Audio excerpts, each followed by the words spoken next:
અંબાજીના પાડલિયામાં દાંતા ગામ પાસે પાડલિયા ગામમાં એક નર્સરીની નાની જગ્યા માટે એક કૂવાની નાની જગ્યા માટે જંગલ ખાતાને લાગે છે કે આદિવાસી જળ જંગલને જમીન બરબાદ કરી રહ્યા છે। જળ જંગલને જમીનનો નારો આદિવાસીઓ પૂરતો સીમિત શું કામ થયો? જળ જંગલને જમીન એ ખાલી આદિવાસીની જવાબદારી છે જ નહીં। અધિકાર ક્ષેત્રમાં એના જે આવે છે સનદ 35,000થી વધારે એવી છે કે જે પેન્ડિંગ છે, જે અરજીઓ સ્વીકારાઈ નથી। ગુજરાત સરકાર આદિવાસીઓ સાથે એક્ઝેક્ટલી શું કરવા માંગે છે એનો કોઈની પાસે જવાબ નથી, કેમ કે દરેક નેતાનું અલગ અલગ વિઝન છે। આજથી 10 વર્ષ પછી કે 15 વર્ષ પછી એ શું જોઈ રહ્યા છે એનો એમની પાસે જવાબ જ નથી। કદાચ એ કાલે શું જોઈ રહ્યા છે એની એમને ખબર નથી। જે આદેશો આવે એ પ્રકારે કરતા જાય છે અને એ સ્થિતિમાં વન વિભાગ, વહીવટી પ્રશાસન અને અંબાજીના આદિવાસીઓ એને સામસામે લાવીને મૂકી દીધા છે।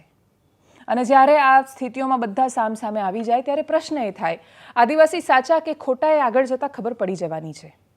એમણે માર્યું એ એનાથી ખરાબ કશું જ ખોટું ન હોઈ શકે। તમે જ્યારે પથ્થરથી મારો છો, હુમલો કરો છો કોઈના પર, પછી ભલે એવું કહો કે અમે બચાવમાં કર્યો, પહેલાં ફાયરિંગ થયું, એ સમય જતાં તપાસમાં ખબર પડી જવાની છે કે શું થયું એ। પણ 47 જેટલા કર્મચારીઓને ઘાયલ થઈ જાય અને એમને હોસ્પિટલમાં દાખલ કરવામાં આવે એ ઘટનાને તમે કોઈ સંજોગોમાં સમર્થન ન આપી શકો। પણ શું ક્યારેય એ વાતનો જવાબ મળશે આપણને કે એ ઘર્ષણ રોકી શકાયું હોત? શું આપણને એ જવાબ મળશે કે વન વિભાગ જેટલો આક્રમક, પોલીસ જેટલી આક્રમક કચ્છમાં ખેડૂતના ખેતર ખાલી કરાવવા માટે અથવા અંબાજીમાં આદિવાસીઓને દૂર કરવા માટે કે તમારી ગ્રામ સભાને પૈસા બધું બાજુ પર જાય, અમે ધારીશું એ કરીશું, એ કરવા માટે જેટલી આક્રમકતા બતાવે છે, શું એટલી આક્રમકતા એ ક્યારેય વન વિભાગમાંથી પણ કોઈ એવો વિચાર કર્યો કે આ અરવલ્લી આખી નામશેષ થઈ જશે પર્વતમાળા, એનો 90% હિસ્સો આપણે માઇનિંગ માટે ખુલ્લો કરી દઈશું, પર્વતો કપાતા જશે, ઈડરિયો ગઢ ઓલરેડી પતી ગયો છે, સાબરમતી અને બનાસનું અસ્તિત્વ આપણે ત્યાંથી ગાયબ કરી દઈશું, તો આ ગુજરાત રાજ્યનું શું થશે? પણ જેમ શરૂઆતમાં કહ્યું એમ બે ભારત વસે છે।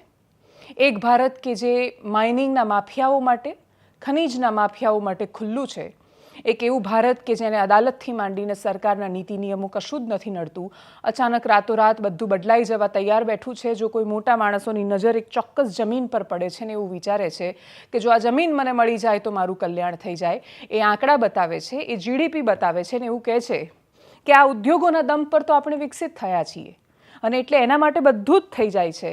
અને બીજી બાજુ આદિવાસીના જમીનના એક ટુકડા માટે એટલો મોટો સંઘર્ષ થઈ જાય છે કે છેક સુધી ખબર જ ન પડે કે સામાન્ય વાત જે સંવાદથી પૂરી થઈ શકતી હતી એ મારામારી પર કેમ ઉતરી ગઈ। આવું કશું પણ થાય તો સ્વાભાવિક છે કે રાજનીતિ રહેવાની તેજ। પાડલિયા ગામની મુલાકાતે હવે એક પછી એક નેતાઓ જઈ રહ્યા છે। કોંગ્રેસ આમાં સૌથી વધારે આક્રમક દેખાઈ રહી છે। ચૈતર વસાવા ગયા ત્યારે હજારોની જનમેદની એમને સાંભળવા માટે આવી હતી। કોંગ્રેસમાંથી ગેનીબેન ઠાકોર ગયા, કાંતિભાઈ ખરાડી તો ત્યાંના ધારાસભ્ય છે એટલે એ પોલીસ ઇન્સ્પેક્ટર જે ઘાયલ ઇજાગ્રસ્ત થયા એમને મળવા પણ ગયા હતા। જિગ્નેશ મેવાણી વડગામના ધારાસભ્ય પણ પહોંચ્યા હતા। ત્યાંથી શું આજના દિવસે તસવીરો આવી, કરીએ એના પર નજર। એક વસ્તુ ચોક્કસ કહેવા માંગુ છું કે પોલીસ અને સરકાર આવા શબ્દો જ્યારે નહોતા બન્યા ત્યારે પણ જંગલ અને આદિવાસી હતા। જ્યારે કોઈ સરકાર નહોતી, જ્યારે કોઈ પોલીસ નહોતી, જ્યારે કોઈ જંગલ ખાતું નહોતું બન્યું, ત્યારે પણ આ ધરતી ઉપર કોઈક આદિવાસી અને જંગલ હતા। આજે આ ઘટનાના મૂળમાં જવાબદાર કોઈ હોય તો ગુજરાતની ભાજપ સરકાર છે। યુપીએની સરકારે, કોંગ્રેસની સરકારે આવા જંગલ જમીનના પ્રશ્નો, આવા જંગલ જમીનના વિવાદો ટકે જ નહીં, કોઈ વિવાદો રહે જ નહીં, એના માટે સોનિયા ગાંધીની સરકારે જંગલ જમીનનો કાયદો આપ્યો અને આખા ભારતની અંદર હજારો નહીં લાખોની સંખ્યામાં આદિવાસી સમાજની બહેનો, માતાઓ, વડીલોને જંગલ જમીનના કાયદા નીચે જમીન ખેડતા કર્યા।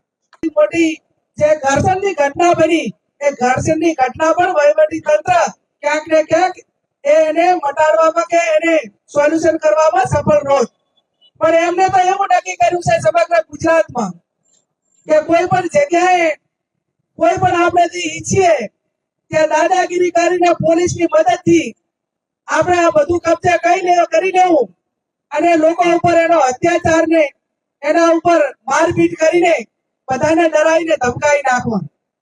પોલીસે એને કાયદો અને વ્યવસ્થા એનું કામ છે અને એવું ઈચ્છે છે પ્રાઇવેટ કંપનીઓમાં કે ખેડૂતોને કાંઈ નથી આપવું, પોલીસ વાળાને તોડ કરીને પૈસા આપી દીધું છે, પોલીસ કબજો લઈ લેશે અને અમારું કામ થઈ જશે.